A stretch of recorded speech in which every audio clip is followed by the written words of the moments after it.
आईपा जिस तरह फतेहपुर में लोगों के ज़रूरी एक से एक कार्यक्रम को प्रोत्साहित करता है और सहयोग कर रहा है, मैं चाहता हूं हमारी बात आईपा के जरिए शासन तक पहुंचे। बहुत बहुत धन्यवाद आपके चैनल का।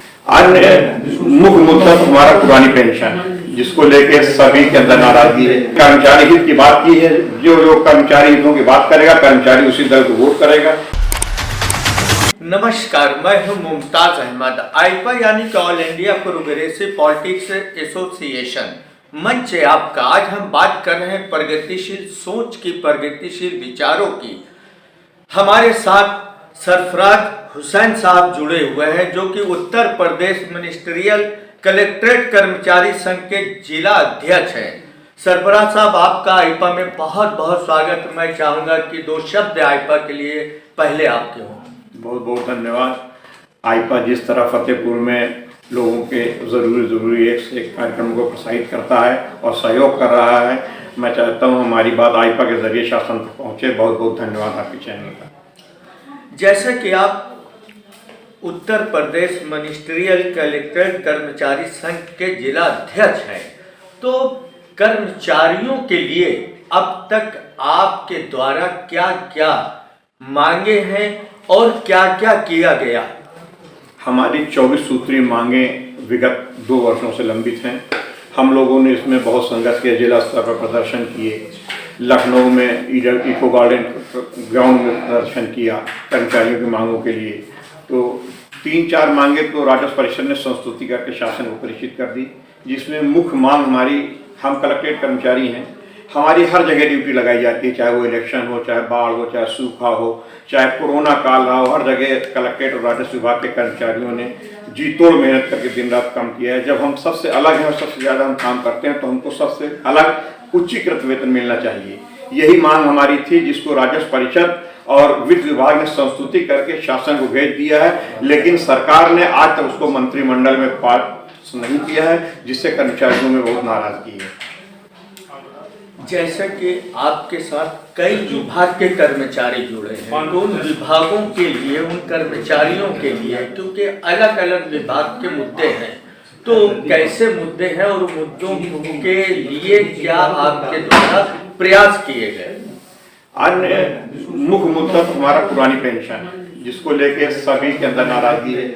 वेतन विसंगतियां अधिकतर विभागों में, भर्तियां हो नहीं रही, जगह खाली हो गई हैं कर्मचारियों पे। कर्मचारी पे 4-4 सीटों का बोझ है, कर्मचारी परेशान है। संघर्ष की जहां तक बात है, हम लोगों ने बाइक रैली निकाली, हम लोगों ने धरना प्रदर्शन किया, हम लोगों ने लखनऊ में इको गार्डन में प्रदर्शन किया, लेकिन सरकार की कान में जूं तक नहीं रहेंगी। और हम लोगों का प्रयास लगातार चल रहा है और कर्मचारियों के हितों के लिए हम लोग बराबर लड़ते रहेंगे। शिक्षकों की बात की जाए, क्योंकि शिक्षक भी आपसे जुड़े हुए हैं, तो उन लोगों के लिए क्या प्रयास किए जा रहे हैं?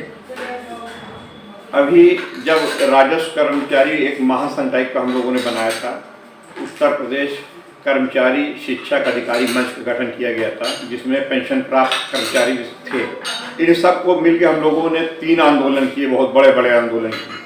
उसमें शिक्षकों की भी मांग उच्च वेतनकृत है और तमाम तरह की मांगे शिक्षकों की हैं, अन्य विभागों की हैं। सभी विभागों में कुछ न कुछ विसंगतियां हैं और सभी विभागों की एक सप्ताह 21 सूत्री मांग पत्र हम लोगों ने शासन को प्रेषित किया है। अभी उस पर कोई विचार नहीं हुआ, जबकि शासन में कई बार बुला के वार्ता की जा चुकी है।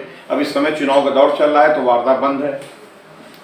जिस तरह से आप लोगों ने धरना प्रदर्शन किया और अपनी मांगों को लेकर बराबर आप लोग प्रयास करते रहे, और कई मांगे आप लोगों की अभी अधूरी हैं, लंबित हैं, तो ऐसी अवस्था में आगे की सोच आप लोगों की क्या है? अगर आप लोगों की मांगे पूरी नहीं की जाती, मांगे पूरी नहीं की जाती, तो फिर हम आगे आंदोलन के लिए पुनः बांध होंगे। और मैं तो कहता हूँ, जिन जिन राजनीतिक दलों ने कर्मचारी हित की बात की है, जो लोग कर्मचारी हितों की बात करेगा, कर्मचारी उसी दल को वोट करेगा। अभी एक पार्टी ने पुरानी पेंशन की बात कही है, हम लोग उस पर तैयार है। यदि दूसरा कोई दल भी पेंशन की बात करता है, तो जिसकी जहाँ इच्छा होगी वो वोट करेगा।